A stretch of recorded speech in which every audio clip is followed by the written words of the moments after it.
In today's video, I really wanted to share with you one of the biggest mistakes I made financially, and in hopes that it helps you in your journey as you continuously grow your brand, grow your business, and grow your income in however you see fit. I just hope that this video helps you. And if you are at that moment where you're about to make some of these mistakes, just please watch this video and hopefully it helps you out. So I started making a lot of money when I was 19. Just to give you a little bit of background, I grew up in Pine Hills, Orlando, Florida. You can look it up.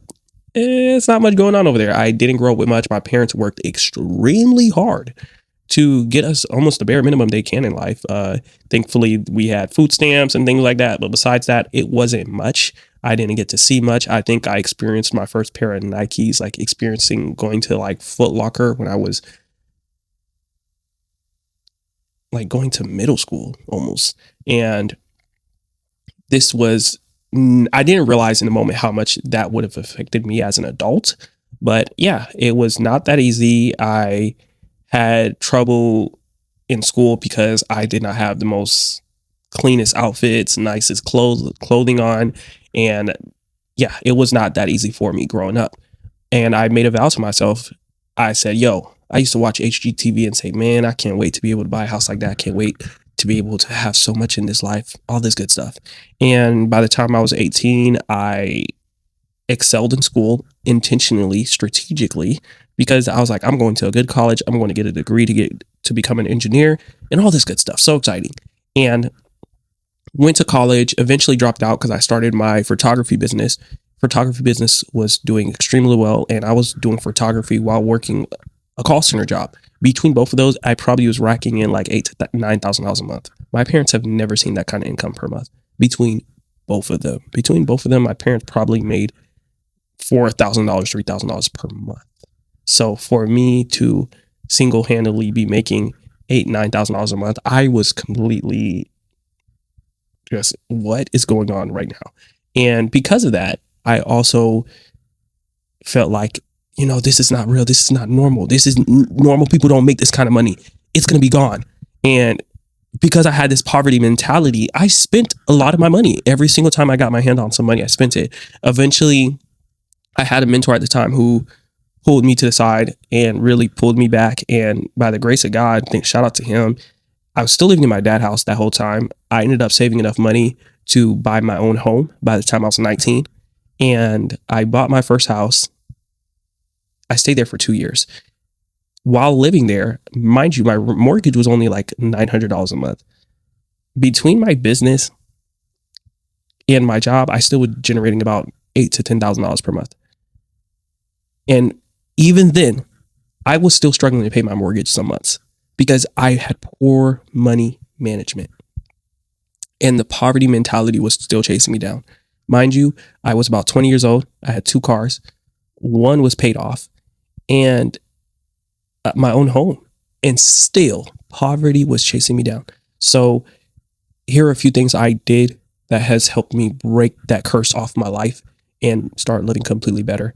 One, I am not so consumed with material things in a sense of I gotta have it now. I still like material things. I feel like you can't be in denial and act like you don't like material things, whatever that is for you. Everyone has their own thing that they like. But I don't see it as something that I have to have now. Like, dang, I need it. I'm now at this point in my life, I can see something and be like, oh, that's really great. And be like, dang, I can't wait to get that. And then that's pretty much it. I don't feel like I have this sense of urgency that I have to have it now versus before I felt like I'm going to miss out on something. I'm going to miss out on this. This is the best opportunity for me to get this. The interest rate is right. This is right. Everything is right. I make all the excuses why this is the best time for me to have something that I financially can't afford. If you feel like this is the best time for you to have something when in reality, you know you can't afford it. You know you're about to probably put it on a credit card. You know it's about to set you back financially. Then this is not the best time for you to have it, actually. You're lying to yourself. Okay, you're lying to yourself. So that's huge. Do not believe in that. Second, put money away. I feel like I never put money away because, again, this is all poverty mentality here we're talking. I never put money away because I always felt like I'm going to eventually need it. So why put it away? Why put it into an investment account. If I may need it, I may need it. You know, life may happen, situations may happen, a recession may happen. And it was just always these excuses why I never put money away, why I never invested my finances into stocks, into different avenues. I never did that. And even when I tried to do it, I would feel this sense of, I wonder if people can relate to this, because this is a lot for me right now. But I would feel this sense of, I don't know. It's just, I would be scared. I think, I mean, I don't know how to express this, but yeah, it was just weird. It was just like, what do you mean giving my money away and hopes that it becomes way more years and years down the line? I'd rather keep it in my possession. It was just weird. That's just what the mindset was. It wasn't healthy at all, and it didn't serve me. So please don't do that. I blew too much money, a lot of my money, almost all my money. It wasn't good. But the last thing I think that affected me the most, and I hope that this helps you, is the need to please people. And it wasn't intentional. It wasn't like I was like, oh, I'm at your feet, I'm at your service. No, it was more so on like, oh, nah, I got to put that fit on because I'm going to be around this person. Oh, nah, if I get this car, bro, when people see me, it's just going to hit different. I have to have this because of how I'm going to look before other people. I have to have this, like, what I look like having an apartment and a small TV. I need a huge TV. So I got to spend huge amounts of money that I financially can't afford because I've given all my money to deposit and all of this good stuff.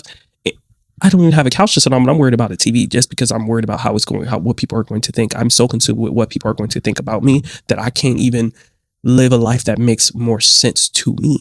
It's just completely toxic. It was ruining me. And those mistakes eventually accumulated to the point where I had to sell that house 2 years later.